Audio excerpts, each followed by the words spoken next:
नमस्कार, मैं हूं आशुतोष और आप देख रहे हैं सत्य हिंदी। सत्य हिंदी के विशेष कार्यक्रम आशुतोष की बात में आपका स्वागत है। बातचीत शुरू करने के पहले एक छोटी सी अपील। सत्य हिंदी एक कोशिश है ईमानदार, निडर और निर्भीक पत्रकारिता की। हम अपने लाखों दर्शकों के शुक्रगुजार हैं जो लाखों की संख्या में हमारे कार्यक्रमों को देखते हैं और हमारी हौसला अफजाई करते हैं।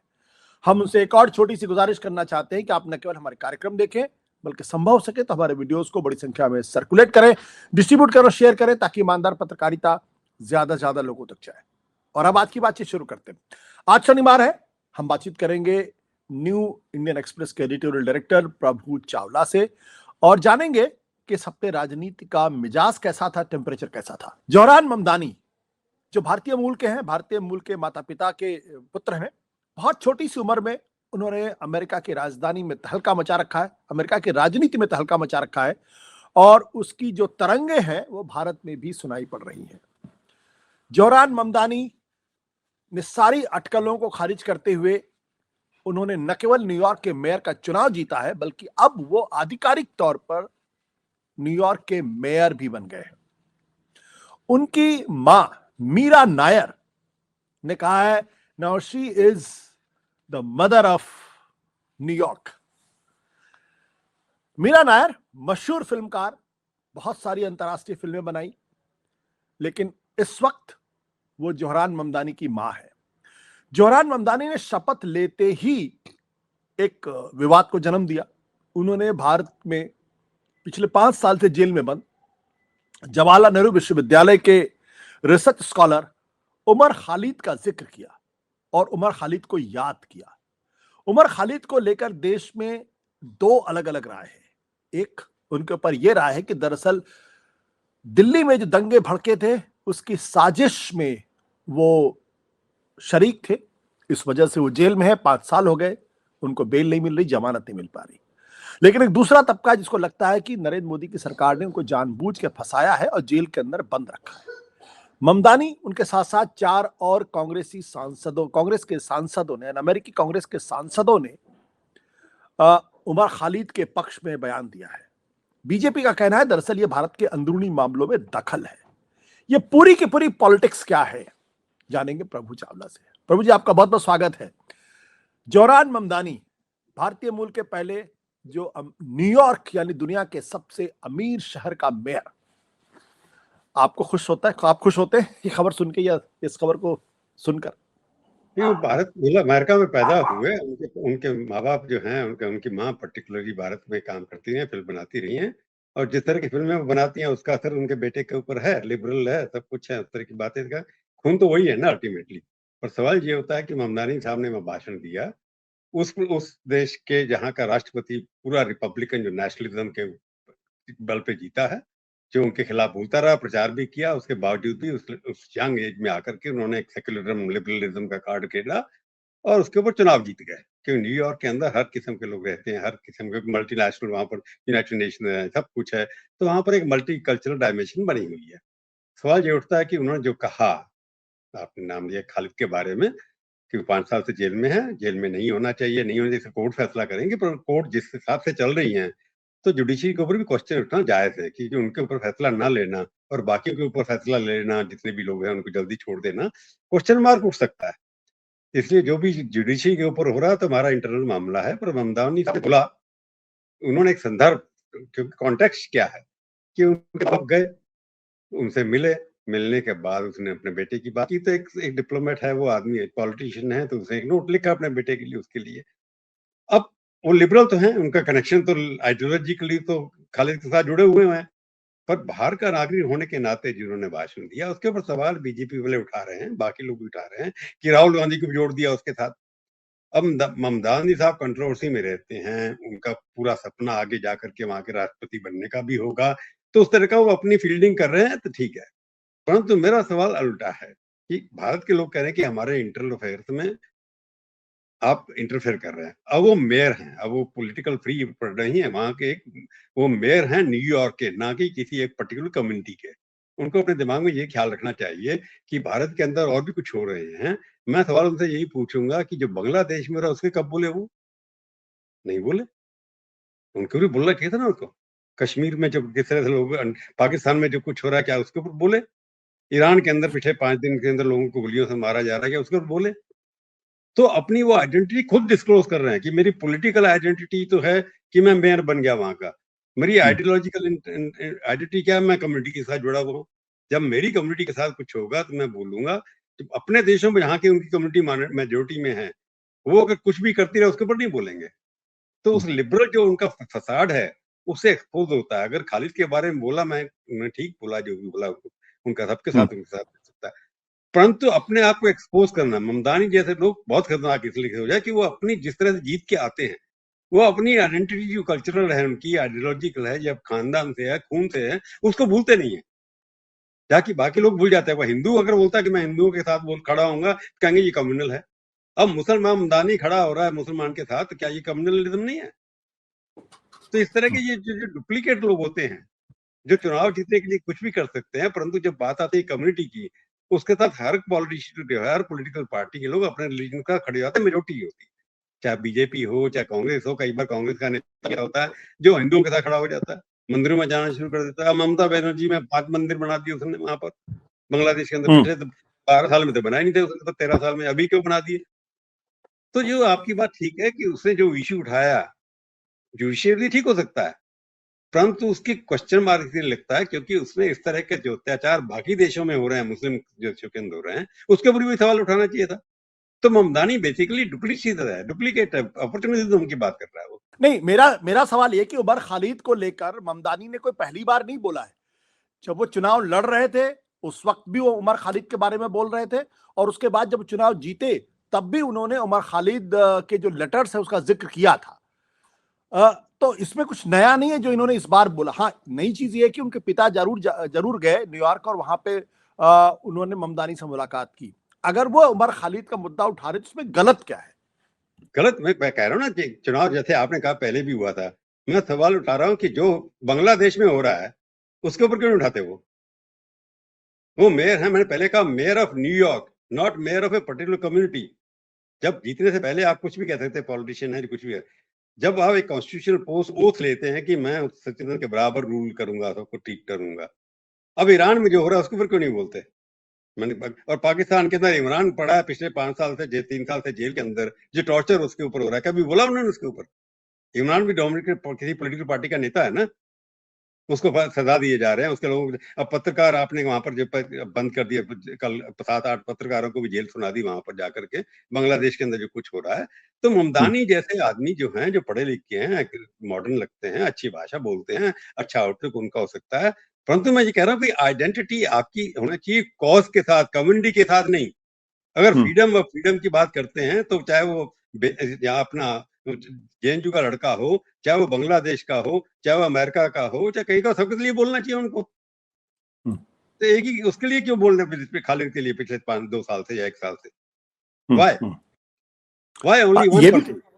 ये भी तो हो सकता है कि भारतीय मूल के हैं वो, उनकी माँ बाप, उनके माता भी गुजरात से आती है और उनकी माँ दिल्ली से है, उनके पिताजी गुजरात से है, दोनों भारतीय मूल के हैं, तो उनकी घुट्टी में हिंदुस्तान है, इसलिए वो बोल रहे होंगे। हिंदुस्तान में और भी जो है वहां क्यों नहीं बोलते? जब पाकिस्तान हमारे पहलगाम के ऊपर अटैक होता तब क्यों नहीं बोले वो कि हिंदुस्तान के नागरिक, गुजरात के लोग मारे गए उसके अंदर, क्यों नहीं बोले उसके ऊपर? एक चीज बता दे जो हिंदुस्तान होने के नाते हिंदुस्तान के बेरे में बोला हो कि हिंदुस्तान अच्छा है, मेरा देश अच्छा है, जहां पैदा हुए मेरी माँ, या उनकी माँ ने भी बोला हो। उनकी माँ ने भी आते नहीं बोला कि पहलगाम के अंदर क्या हुआ। सवाल तो इसलिए खुद ही कि ये लोग जो हैं, जब फैशनेबल चीजें होती है उसके ऊपर बोलते हैं। मैं नहीं डाउट कर रहा हूँ उनके, पर मैंने कहा कि जब आप पॉलिटिक्स में आ गए हैं, जब एक कॉन्स्टिट्यूशनल, जैसे हम मोदी जी या बाकी लोगों को कहते हैं कि ये गलत हो रहा है देश के अंदर, चुप क्यों नहीं कराते? अब शाहरुख खान की बच्चे, उसने बांग्लादेश का लड़का खरीद लिया, एक तरफ तो आपका फॉरेन मिनिस्टर वहां जाके हाथ मिलाता है, दूसरी तरफ आप कहते हैं बांग्लादेश के खिलाड़ी खेलेगा नहीं। ये दोगली बातें हो रही हैं। मैं कह रहा हूँ ना, ये बात इनको भी तो कहनी चाहिए कि पाकिस्तान के अंदर क्यों मारा जा रहा है, इमरान खान को जेल में बंद रखा है। उनके फादर जहां से आते हैं उनका भी वहां बात उठानी, वहां क्या हो रहा है उस देश के अंदर। तो ये टारगेटेड ऑडियंस की भारत को बदनाम करना है, भारत की रूल की बदनाम करना है। अगर वो पूरा फंडामेंटल हर जो भारत में हो रहा है गलत, उसके बढ़ता है, कोई बात नहीं। अगर उनको इंटरफेयर ही करना है, कहें जी पहलगाम में अटैक जो है गलत हुआ है, कहें जी बांग्लादेश में हिंदू मारे जाने गलत हो रहे हैं, कहें कि इमरान खान गलत बंद कर दिया गया, become rise above this thing. But उनके साथ साथ जो 8 जो कांग्रेस के सांसद हैं, अमेरिकी संसद के जो मेंबर हैं, उन्होंने भी उमर खालिद का मुद्दा उठाया। क्या आपको नहीं लगता कि ये वो मुद्दा है जिस पर अंतर्राष्ट्रीय स्तर पर भारत की किरकिरी हो रही है? क्योंकि एक लार्जर परसेप्शन ये है, उमर खालिद को जानबूझकर जो है जेल के अंदर बंद रखा गया है और उसको भारत की जुडिशरी बेल भी नहीं दे रही है। उससे कम अपराध के लोगों को बेल मिल जाती है, कुलदीप सेंगर को बेल मिल जाती है और उनकी सजा को सस्पेंड भी कर दिया जाता है। और उमर खालिद को, जिसमें केस अभी तक शुरू नहीं हुआ है, 5 साल से लड़का बंद है। क्या ये गलत नहीं है? बिल्कुल गलत है। होना चाहिए, चार्जशीट का टाइम फिक्स होना चाहिए, केस जितना टाइम बाउंड होना चाहिए। फिर भी कह रहा हूं मैं, फिर भी इंटरफेरेंस क्यों है? मैं फिर कह रहा हूँ, वांगचुक भी तो बंद है 2 महीने से, 6 महीने से, उसकी बेल क्यों नहीं हो रही? क्योंकि मुसलमान नहीं है वो क्या? वांगचुक तो लिबरल आदमी है, वो अपने धर्म देश के खिलाफ तो नहीं लड़ रहा था। ऐसे कई लोग हैं। खालिद ही क्यों चुना उन्होंने? देश के अंदर आप भी आते हैं, मैं भी जानता हूँ, ऐसे बहुत सारे लोग बंद हैं जेल के अंदर जिनके ऊपर पॉलिटिकल, क्योंकि वो लोग ट्वीट कर देते हैं, कुछ और कर देता है। मैं वांगचुक का इसलिए ले रहा हूँ कि वो फेमस आदमी है। वांगचुक के ऊपर क्यों नहीं ममता अली साहब बोलते? क्यों नहीं वो 8 अमेरिकन लिख देते? तो ये जो कम्युनिटी के साथ अटैच कर देना, अपनी क्रेडिबिलिटी खराब करना, और मेरे को लगता है कि मुसलमानों के या दूसरी कम्युनिटी के लोग, ये लोग सबसे ज्यादा दुश्मन है।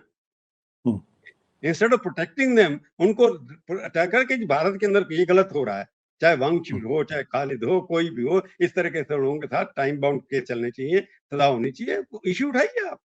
परंतु you can't be selective because you are a Muslim, therefore Khalid is a Muslim, you connect कर लेते लोग, चाहे गलत हो वो। ओके, आपके कहने का मतलब दरअसल कि ममदानी जो है वो सेलेक्टिव है और वो चूंकि खुद मुस्लिम है इसलिए मुसलमानों के सवाल को उठाने की कोशिश कर रहे हैं। अब मेरा सवाल ये है, अगर आप इंडिपेंडेंटली देखें, क्या उमर खालिद के साथ न्याय हो रहा है? मैंने पहले कहा कि न्याय स्लो हो रहा है, बाकियों के साथ जल्दी बेल हो जाती है, उनकी सुनाई हो जाती है, सजा भी हो जाती है। तो जो जुडिशरी को कम से कम ये देखना, उनके ऊपर, साख के ऊपर बहुत चोट लग रही है। खालिद क्या जो भी है, क्या इसके ऊपर केस चलाइए, चार्जशीट चलाइए और टाइम बाउंड के अंदर खत्म करिए उसको, या बेल दीजिए उसको। ऐसे नहीं, जितने भी लोग ऐसे हैं, वांगचुक के ऊपर भी यही होना चाहिए, सबके ऊपर। जितने भी इस तरह के लोग हैं, पॉलिटिकल अरेस्ट किया जिनको, जो पॉलिटिकल आप कह सकते हैं डिसिडेंट हैं या आपसे एग्री नहीं करते रहे, ऐसे लोग जितने भी भारत की जेल के अंदर हैं, उनके ऊपर टाइम बाउंड केसेस होने चाहिए। सजा होनी है तो सलाह करिए, नहीं तो छोड़ दीजिए उनको। अगर किसी जुल्म की सजा ही 5 साल है, अब उसको 5 साल जेल में रखेंगे, क्या फायदा? जब झूठ जाएगा तो क्या होगा? उसका कैरियर खत्म हो गया।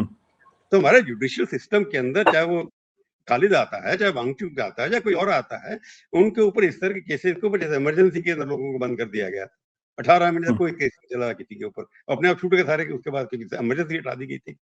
परंतु अब जो इतने लॉज हैं हमारे, ये सर लॉज किसने बनाया? सर बने हुए तो कांग्रेस सरकार के लॉज हैं, जिसके अंदर वो बंद कर रहे हैं। उनको क्या पता था कि 2009 में जो हम लॉ बनाएंगे 2014-15 में उनके ऊपर लागू हो जाएंगे। अगर चिदम्बरम साहब ने या किसी कांग्रेस की गवर्नमेंट ने जितने भी लॉ बनाए हैं, जिसके अंडर लोग अरेस्ट किए जा रहे हैं, ये इस सरकार के बने हुए नहीं है जी। क्या आपको लगता है कि जुडिशरी और यहां तक कि सुप्रीम कोर्ट तक से बेल नहीं मिली, क्या सुप्रीम कोर्ट भी दबाव में है? नहीं, दबाव मैं नहीं कह सकता। सवाल ये कि आर्गुमेंट करने वाले जो लोग हैं, कई बार है सुप्रीम कोर्ट के दबाव में हो सकता है कि नहीं हो, क्योंकि सुप्रीम कोर्ट हर बार उनको, जैसे अभी शादी के लिए या किसी के लिए उनको पैरोल दिया उन्होंने उसके ऊपर, पर सुप्रीम कोर्ट दबाव के अंदर, क्योंकि जो उनके ऊपर धाराएं लगाई गई हैं वो कानून के अंदर लगाई गई हैं। सुप्रीम कोर्ट भी कानून के अंदर चलेगा ना। सेंगर की धाराएं को कंपेयर करिए आप इसके साथ, खालिद की से, ये नॉन अवेलेबल ज्यादा है। ट्रीजन का आपके ऊपर अटैक लगा रखा है, तो ट्रीजन जब लगाएंगे आप किसी देश के ऊपर धारा, तो उसके ऊपर सुप्रीम कोर्ट तो उसी धारा के साथ चलेगा ना। तो आपके वकील को साबित करना कि ये ट्रीजन नहीं है। सेंगर को उसका लगाया होना कि जुबान बिल्कुल नहीं होनी चाहिए थी, उससे ज्यादा कुकर्म किया उस आदमी ने। पर सवाल है कि सुप्रीम कोर्ट तो गोज विद द लॉ ना, जो लॉ एक्ट पास कर रखा है उसके अंदर कोई धारे ऐसे नहीं है जो लगा देती है पुलिस गलत लगाए हो। वो तो जजमेंट के हिसाब से होगा, जब ट्रायल शुरू होगा उसके ऊपर प्रोवाइड होगा कि ये गलत लगी थी। तो इसलिए कह रहा हूँ, टाइम बाउंड केसेस पॉलिटिकल जो डिटेन्यू हैं, उनके टाइम बाउंड ट्रायल होने चाहिए देश की अंदर, ये जरूरत सबसे ज्यादा है। ये नहीं कि आप जितनी मर्जी एक धारा लगा दो मेरे ऊपर और मेरे को डाल दो 2 साल के लिए जेल के अंदर। नहीं, मैं सवाल इसलिए बार बार पूछ रहा हूं क्योंकि हम ये देख रहे हैं कि राम रहीम को जब देखिए तब पैरोल मिल जाती है, कोई चुनाव आएगा, उसके कुछ महीने पहले उनको पैरोल मिल जाएगी और कई महीनों तक वो आजाद घूमेंगे, जबकि कन्विक्टेड है, मर्डर और रेप के मामले में कन्विक्टेड है। कुलदीप सेंगर के साथ तो अति हो गई, उनका उनका जो पनिशमेंट था, कन्विक्शन था, उसको भी सस्पेंड कर दिया और फिर बेल दे दिया उसको। तो ये क्या कोर्ट भी सेलेक्टिव हो रही है अब, या इसका मतलब यही लग रहा है कि लॉ एक किनारे है, लॉ का इंप्लीमेंटेशन, लॉ का इंटरप्रिटेशन वो आदमी को देखकर हो रहा है या उसकी पहचान को देख के हो रहा है? देखो, कोर्ट के अंदर मैंने पहले कहा डिपेंड करता है कि कोर्ट जिस तरह से 2 जजेस ने उनको स्टडी किया, अभी तो सस्पेंड किया, अब दूसरी कोर्ट ने उसी को रिवर्स कर दिया ना।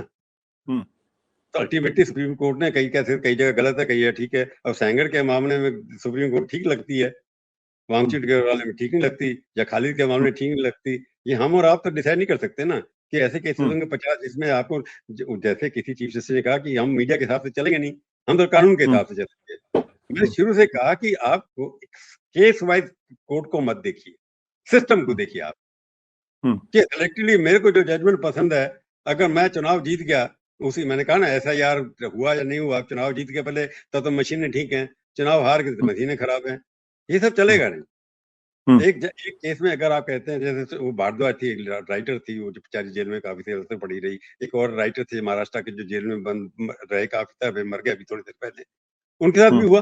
क्यों? मैं फिर उनके ऊपर जो चीजें जो जिस तरह की उनके ऊपर धाराएं लगाएगी, जिस पर चार्ज किया गया, आप कहते थे पुलिस ने गलत चार्ज लगाया, उससे मैं आपसे बात कर सकता हूँ, पर ये नहीं कह सकते कि कोर्ट हमारे जो हैं स्लो हैं, कई जगह सब्जेक्टिव हैं।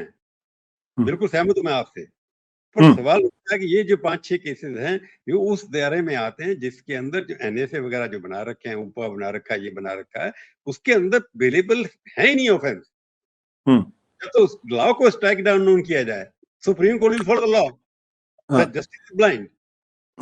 इसलिए आप मैं बार बार ये कह रहा हूँ कि आप या तो लॉ अमेंड करिए, प्रेशर बनना चाहिए पार्लियामेंट का कि लॉ अमेंड करिए, ये गलत है, पॉलिटिकल आदमियों के खिलाफ यूज नहीं होंगे, जिनका कैरेक्टर ठीक है, जिनके खिलाफ कोई कलेक्शन, अब बेचारे खालिद के पहले कोई क्रिमिनल केस नहीं है उसके, तो इस तरह की कंडीशन होनी चाहिए कि ऐसे व्यक्ति के ऊपर ये लॉ नहीं लगेंगे जिसका कैरेक्टर ट्रैक रिकॉर्ड क्रिमिनल नहीं है। आप सिस्टम में सुधार करिए। अब आशुतोष के ऊपर या मेरे ऊपर चार्ज लगा, मेरा क्रिमिनल रिकॉर्ड ही नहीं है, साला एक FIR नहीं है, चाहे इमरजेंसी में जाते 1 दिन की लगा था। मेरे ऊपर तो कई FIR दर्ज थी, 4 मुकदमों में मैं बाइज्जत बरी हुआ, मैं तो फंस जाऊंगा। ट्रीजन वाली तो नहीं लगाई ना, क्योंकि मैं कह रहा हूँ जो ट्रीजन वाली नहीं लगी थी। ये जो चीजें लगती हैं जिसके अंतर्गत आप 3-3, 4-4 साल, 5-5 साल लगाते थे, उसके लिए कि सुप्रीम कोर्ट या लॉ कोर्ट डिसाइड करना चाहिए गाइडलाइंस के अंदर कि ऐसा व्यक्ति जिसका कोई क्रिमिनल रिकॉर्ड नहीं है, उसके ऊपर ये धाराएं नहीं लग सकती।